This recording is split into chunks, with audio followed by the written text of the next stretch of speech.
Assalamualaikum warahmatullahi wabarakatuh.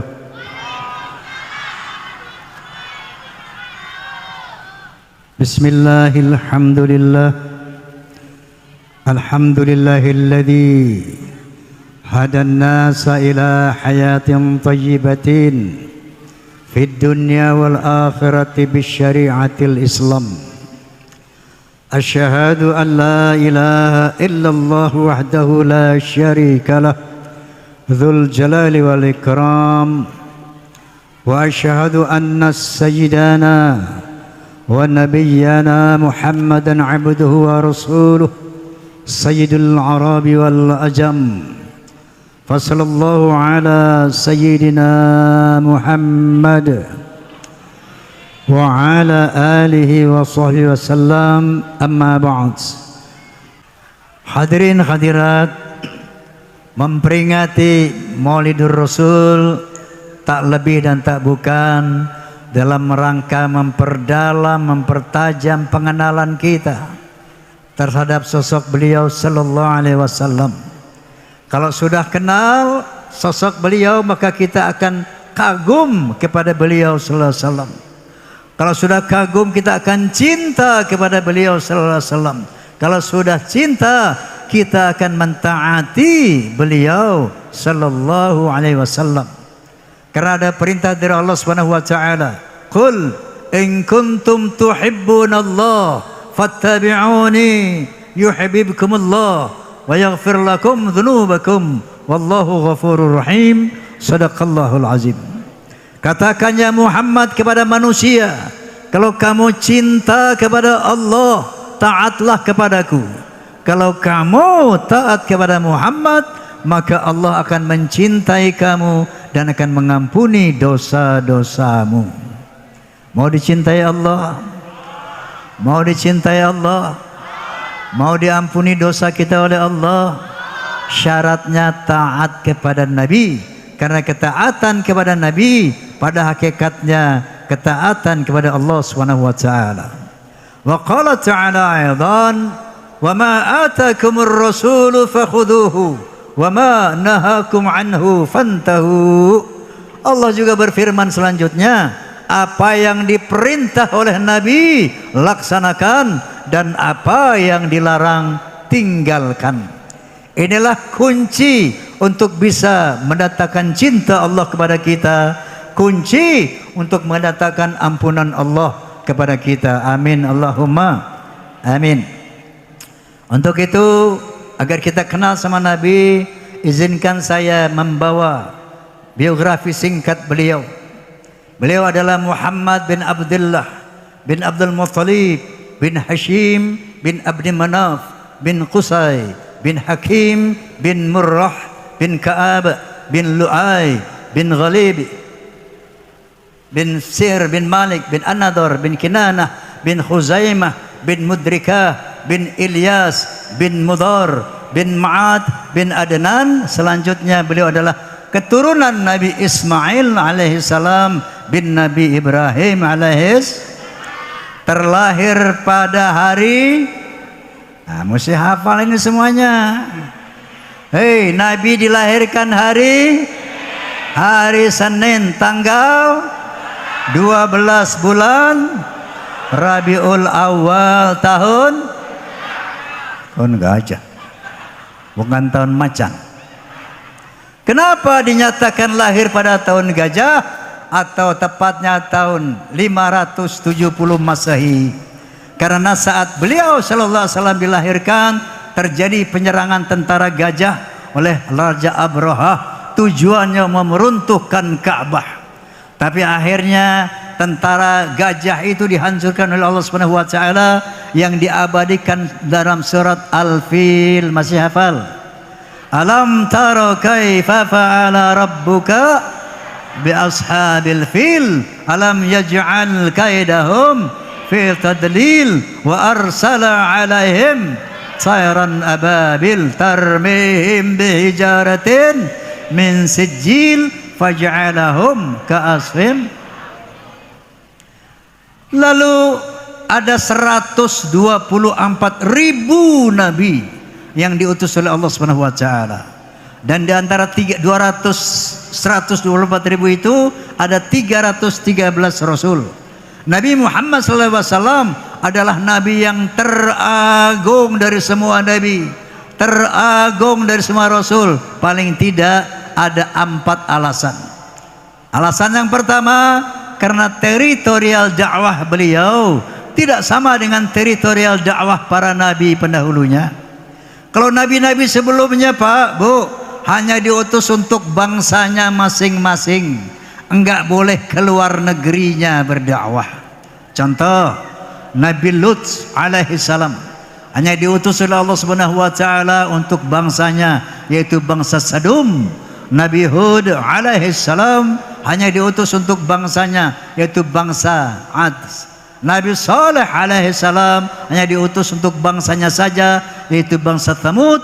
Begitu juga Nabi Isa alaihi salam yang dikenal dengan nama Yesus Kristus, beliau juga hanya diutus untuk bangsa Israel saja, sebagaimana firman Allah Subhanahu wa taala, wa rasulan ala bani Israel.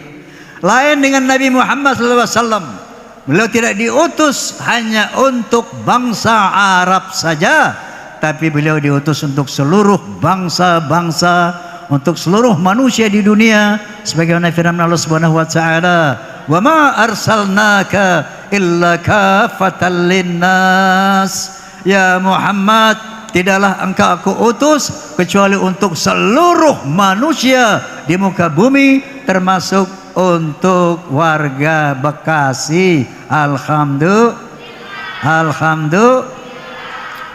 Karena teritorial dakwah Nabi Muhammad bersifat universal atau dunia, maka beliau dibekali dengan kitab suci yang holistik, komprehensif, sempurna, terdiri dari 300 berapa surat? Astagfirullahaladzim.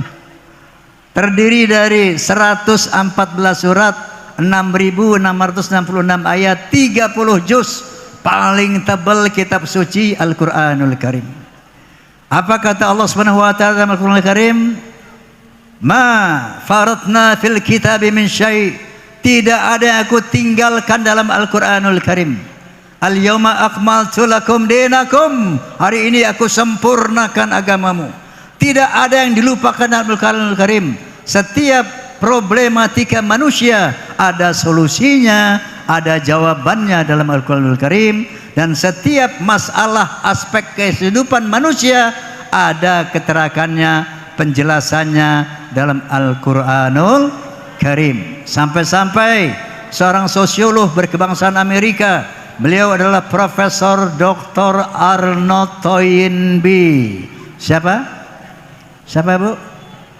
Bukan Bang Toyib, Toynbee. Beliau setelah baca Quran dapat hidayah masuk Islam. Lalu apa komentar beliau? Islam is not only a religion, but it's also a way of life and a whole civilization. Islam bukan sekedar agama, tapi way of life, bimbingan hidup, and a whole civilization, dan sebuah peradaban yang lengkap. Bimbingan hidup, tahu Pak? Tahu Bu?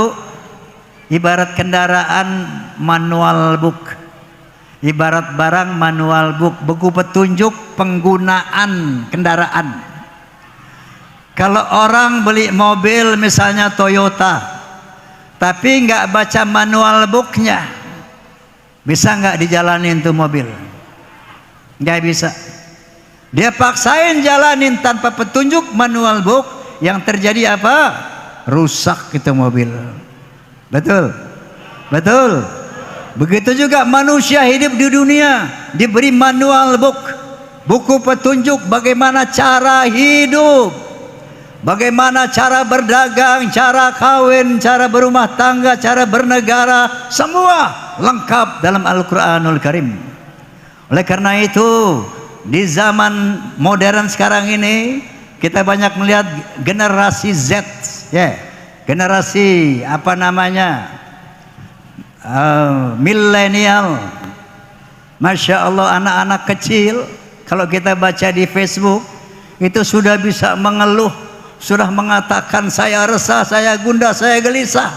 Begitu dikatakan sholat, apa gunanya sholat, nggak ada kaitannya dengan masalah saya. Masya Allah. Inilah kalau kita hidup tidak berbasis kepada Al-Quranul Karim, maka kita akan tersesat, kita akan menderita dalam berbagai situasi. Oleh karena itu, memperingati Maulidin Nabi, pertama saya ingatkan, jangan pernah tinggalkan Al-Quran. Jangan pernah tinggalkan Al-Quran. Walaupun satu ayat, baca setiap hari, walau satu ayat. Karena dia Al-Quran adalah pembimbing hidup kita. Ada masalah apa saja, jangan tanya manusia, tanya Quran, di sana ada solusinya. Mau bikin apa saja, mau ada hajat apa saja, jangan tanya manusia, tanya Al-Quran, di sana ada jawabannya. Ini yang pertama. Yang kedua, 124.000 nabi, misinya sama Pak, untuk menyampaikan kepada manusia la ilaha illallah. Enggak ada Tuhan kecuali Allah. Tidak ada seorang nabi pun yang menyampaikan di luar kalimat tauhid. Semuanya sama. 124.000 diutus oleh Allah hanya untuk menyampaikan, katakan hai manusia, tidak ada Tuhan kecuali Allah, dan jangan menyembah selain daripada kepada Allah Subhanahu wa ta'ala. Halo, halo, halo. Lo dengar kagak nih?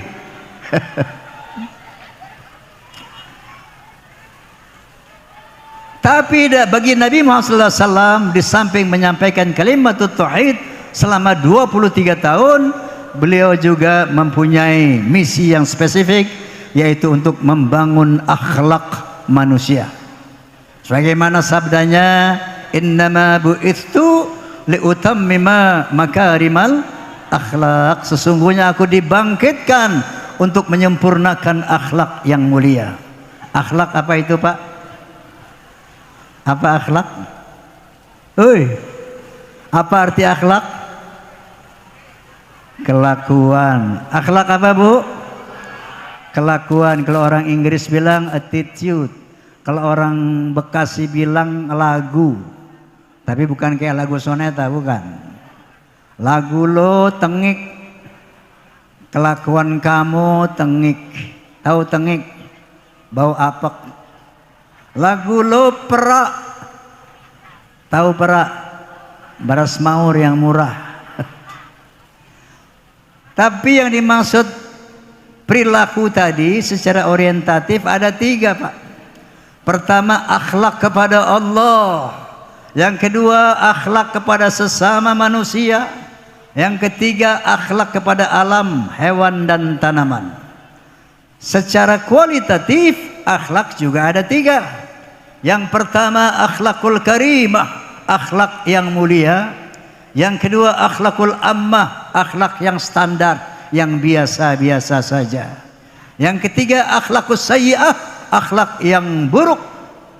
Nabi selalu menyontohkan akhlakul karimah, entah kepada Allah, kepada manusia, dan kepada alam. Contohnya, itu Nabi sudah dijamin masuk surga. Betul?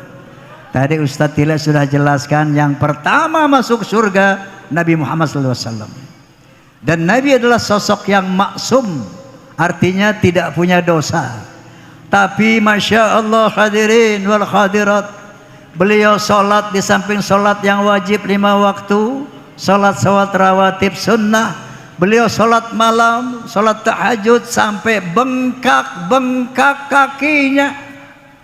Padahal sudah dijamin masuk surga, sudah harus di paling awal masuk surga, tapi masih sholat sehingga bengkak-bengkak kakinya. Lalu beliau istighfar tidak kurang dari 100 kali satu hari. Istighfarnya bukan kayak kita Pak, astagfirullahaladzim, itu pun kalau kesandung doang.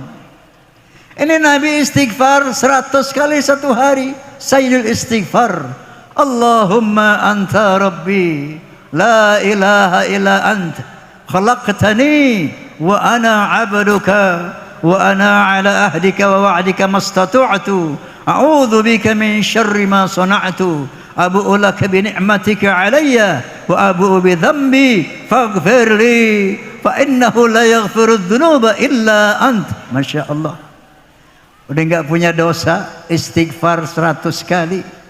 Sampai-sampai Siti Aisyah istrinya bertanya, ya Rasulullah, engkau sudah dijamin surga, engkau enggak punya dosa, diampuni semua sama Allah, kok masih sholat sampai bengkak kakimu ya Rasulullah, istighfar sampai begitu amat 100 kali satu hari? Apa kata Nabi? Ya Khumairah, tidak bolehkah aku bersyukur kepada Allah atas derajat kemuliaan yang diberikan kepadaku? Ini akhlakul karimah, akhlak yang mulia kepada Allah Subhanahu wa ta'ala. Akhlak kepada sesama manusia, jangan tanya. Masya Allah, beliau ini sering dihina, sering dicaci, sering dibuli oleh orang-orang saat itu. Ada satu kisah, beliau kalau mau ke masjid, dari rumah beliau ini ada lewat gang kecil, ya, di mana di antara gang itu ada rumah-rumah tingkat 2 begitu. Kalau Nabi lewat situ, ada seorang Yahudi di sana yang benci banget sama Nabi. Kalau Nabi lewat, diludahin. Nabi cuman mengusap kepala, menoleh, tersenyum. Tiap Nabi lewat, diludahin. Nabi usap ludahnya, menoleh, tersenyum. Hingga pada satu hari ketika beliau lewat di situ, nggak ada yang ngeludahin. Dia tanya sama orang yang berdiri di sana, mas, ini orang Jawa kali ya yang sana, ini orang yang suka berdiri di sini kemana mas? Siapa dia? Oh itu si Fulan ya Muhammad. Kemana kok nggak ada? Dia lagi sakit ya Muhammad. Rumahnya mana? Tuh. Nabi nggak jadi ke masjid, menunda ke masjidnya, pulang dulu. Menemui istrinya, minta kurma, susu dan roti. Istrinya tanya, untuk apa ya Rasulullah? Saya mau menyambangi orang sakit. Masya Allah. Diludahin setiap hari Pak. Enggak marah, enggak benci, enggak dendam, malah dibawain makanan. Masya Allah, Masya Allah. Bapak udah berapa kali maulid Pak? 10 kali? 50 kali? 100 kali katakanlah menghadiri maulid, betul? Saya mau tanya, akhlaknya sudah bisa kayak Nabi belum? Bapak kalau diludahin orang kayak Nabi, Bapak apain tuh orang? Hei. Bahkan pernah secara fisik beliau disakiti, dilempari batu oleh orang Taif, berdarah kaki, tangan dan wajahnya.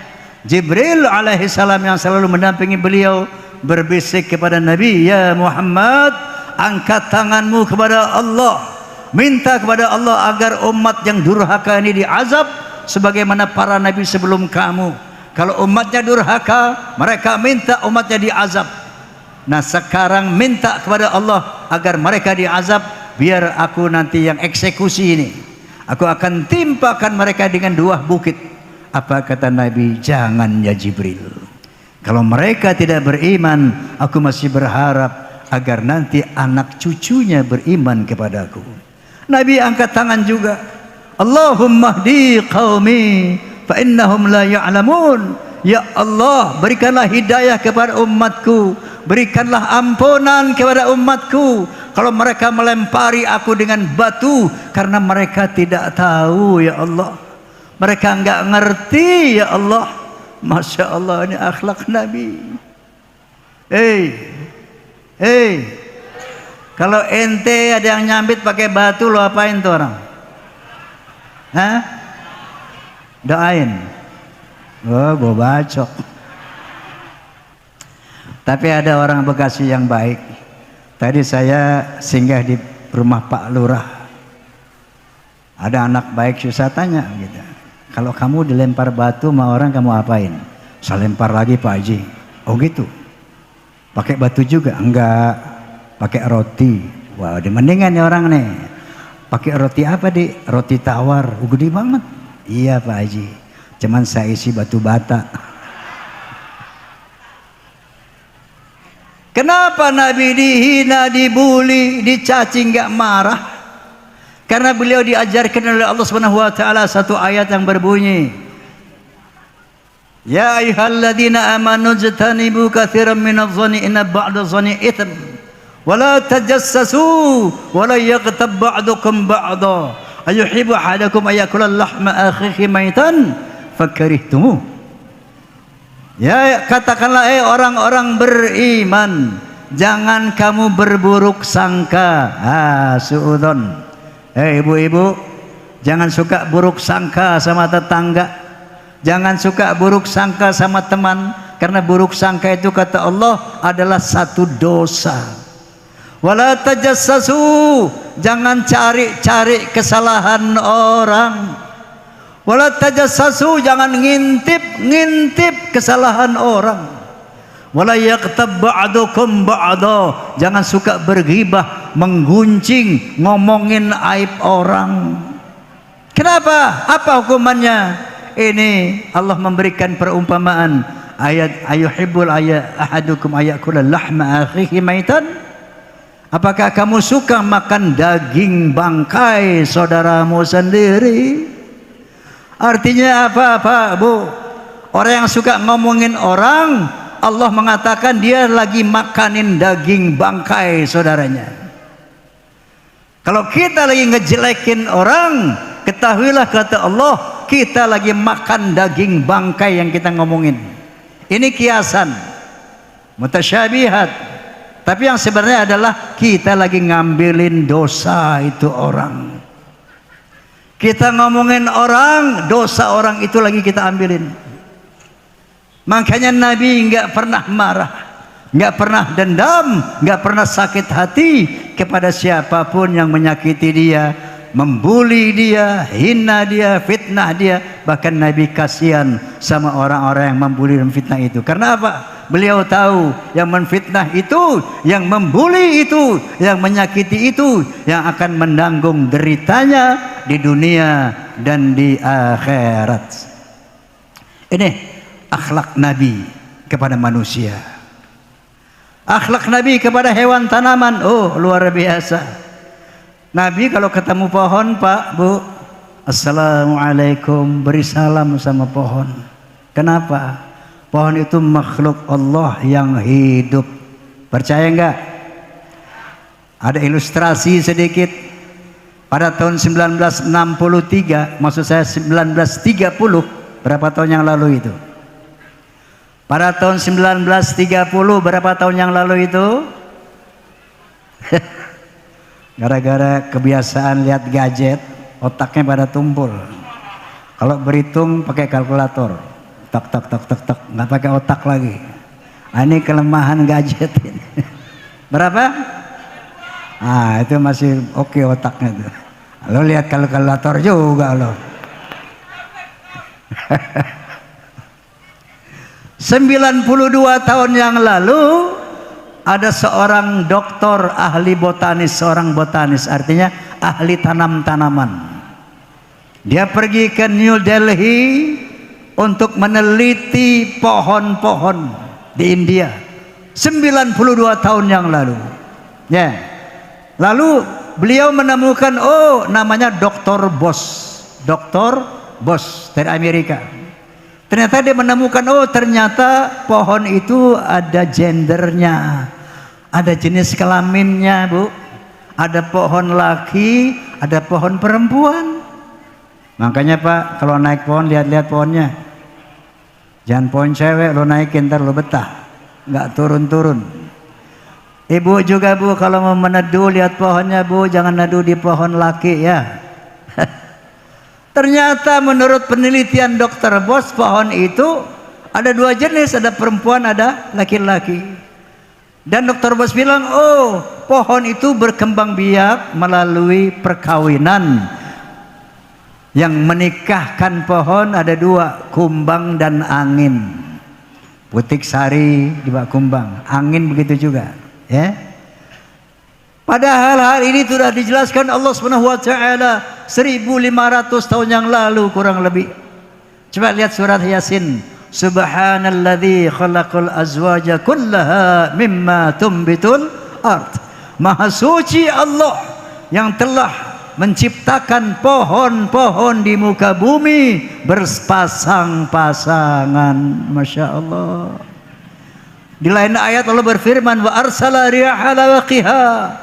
Aku utus angin sebagian untuk mengawinkan. Masya Allah. Jadi Pak, kalau ada angin ribut, Bapak tenang aja. Itu pohon lagi pada kawin. Ya. Kalau kita dengar pohon rubuh ketiup angin, pasti itu pohon udah tua. Makanya udah tua-tua jangan kawin lagi. Ustaz Pile masih muda itu. Nah, Nabi kalau ketemu pohon berakhlakul karimah. Karena pohon itu punya rasa sakit, punya rasa gembira. Yusabbihu lahu ma fis samawati wal ard. Bertasbih semua yang di langit dan di bumi, termasuk pohon, bertasbih kepada Allah dengan caranya. Makanya Nabi berakhlak kepada pohon. Kalau menebang pohon, satu ada kepentingan, bukan main berat-berat aja ngiseng, enggak. Itu pun bismillahi Allahu akbar, cari pisau yang tajam terus, sejauh kepentingan. Makanya ibu-ibu, bapak yang punya kebun kecil di halaman rumahnya ya, kalau orang suka beli pohon tuh di tukang-tukang pohon, beli pot-pot kembang ditaruh di rumah, hati-hati. Kalau habis beli pohon itu jangan ditinggalin begitu, dirawat, beri dia air setiap hari, dirawat, karena dia makhluk hidup bertasbih kepada Allah dengan caranya. Kalau kita beli pohon kemudian kita enggak rawat, cukup berdosa kepada Allah Subhanahu wa taala. Faham? Faham? Akhlak kepada binatang. Oh, ini masyhur kisah beliau kepada binatang. Pernah mau sholat Jumat, serban beliau ditiduri kucing ujungnya. Demi tidak mengganggu nyenyaknya kucing, itu sorbannya digunting, Pak. Nggak mau ganggu kucing tidur. Bagaimana kita Pak akhlak kita kepada kucing? Jangankan nidurin sorban, dikesetan aja kadang-kadang kita tendang, betul? Betul? Akhlakul karimah Nabi kepada pohon dan kepada tanaman. Inilah substansi kita memperingati Maulid Nabi agar bisa meniru akhlak Rasulullah tentu sebisanya. Memang Allah memuji beliau, wa innama la'ala khuluqin azim, engkau sungguh memiliki akhlak yang agung. Maka kata Allah, laqad kana lakum fi rasulillahi uswatun hasanah. Sesungguhnya pada diri Nabi terdapat keteladanan yang baik untuk kita tiru. Tiru bagaimana akhlak beliau kepada Allah sebisa-bisa kita. Tiru bagaimana akhlak kita kepada manusia, kepada istri, kepada anak, kepada tetangga, kepada masyarakat sebisa-bisanya. Tiru akhlak kita, akhlak Nabi kepada pohon-pohon, kepada hewan sebisa-bisanya. Inilah hasil daripada kita memperingati Maulidin Nabi. Wallahu muwaffiq ila aqwamit thoriq. Billahi taufiq wal hidayah. Thumma assalamualaikum warahmatullahi wabarakatuh.